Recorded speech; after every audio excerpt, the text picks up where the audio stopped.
Brain haemorrhage एक ऐसी condition है जिसमें ब्रेन के अंदर मौजूद कोई ब्लड वेसल फट जाती है, जिसकी वजह से ब्रेन में ब्लीडिंग होने लगती है।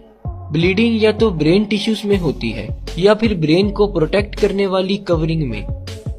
ब्रेन की कवरिंग को मेनिंजिस कहा जाता है और ये कवरिंग 3 लेयर्स पर मुश्तमिल होती है। इन 3 लेयर्स में ये जो मिडल लेयर होती है इसे एरेचोनाइड मैटर कहा जाता है। ये लेयर हाईली वैस्कुलर होती है, यानी इस लेयर में बहुत ज्यादा मिकदार में ब्लड वेसल्स ट्रेवल कर रही होती है,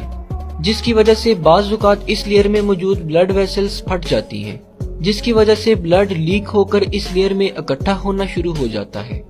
ब्लीडिंग ब्रेन टिश्यूज में हो या एरेचोनाइड मैटर में, दोनों किस्म की ही ब्लीडिंग्स ब्रेन को नुकसान पहुंचाती हैं। अगर ब्लीडिंग ब्रेन टिश्यूज में हो जाए तो इस केस में ब्रेन के सेल्स ऑक्सीजन न मिलने की वजह से मरना शुरू हो जाते हैं, और अगर ब्लीडिंग ब्रेन की कवरिंग में हो तो इस केस में ब्रेन की कवरिंग ब्लड भर जाने की वजह से स्वेल होने लगती है, जिसकी वजह से अंदर मौजूद ब्रेन के सेल्स पर दबाव पड़ता है और इस दबाव की वजह से इस रीजन के ब्रेन सेल्स मरने लगती हैं। ब्रेन में ब्लीडिंग होने की बहुत सारी कॉसेस हो सकती हैं, जैसा कि सर पर कोई गहरी चोट लग जाना, हाई ब्लड प्रेशर की वजह से ब्रेन की रग फट जाना, ब्रेन में ट्यूमर का मौजूद होना, या फिर मरीज को कोई ब्लीडिंग डिसऑर्डर होना वगैरह। अगर ब्रेन हेमरेज के सिम्टम्स की बात की जाए तो जैसे ही किसी शख्स को ब्रेन हेमरेज होता है उसके सर में शदीद दर्द होने लगता है और इसके साथ वॉमिटिंग भी हो सकती है।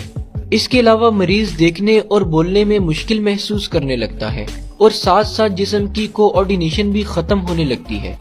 अगर ये सारी सिम्टम्स किसी शख्स में शो हो रही हों तो इसे फौरन डॉक्टर के पास ले जाना चाहिए, क्योंकि अगर ब्रेन हेमरेज की ट्रीटमेंट में जरा सी भी देर हो जाए तो पेशेंट की डेथ भी हो सकती है।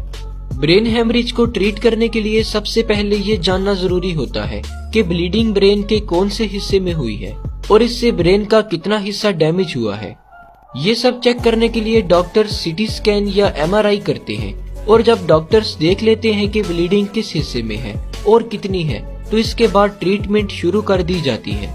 ज्यादातर केसेस में ब्लीडिंग को निकालने के लिए सर्जरी परफॉर्म की जाती है, जिसमें पेशेंट के स्कल में सुराख करके ब्लड क्लॉट को ड्रेन कर दिया जाता है। ट्रीटमेंट के बाद अगर मरीज में कोई फिजिकल एबनॉर्मेलिटीज रह जाए, जैसा कि चलने फिरने और बोलने में मुश्किल हो, तो इसे दूर करने के लिए फिजिकल और स्पीच थेरेपी की जाती है, जिससे जल्द ही मरीज सेहतयाब होकर अपनी रोजमर्रा की एक्टिविटीज ठीक से परफॉर्म करने लगता है।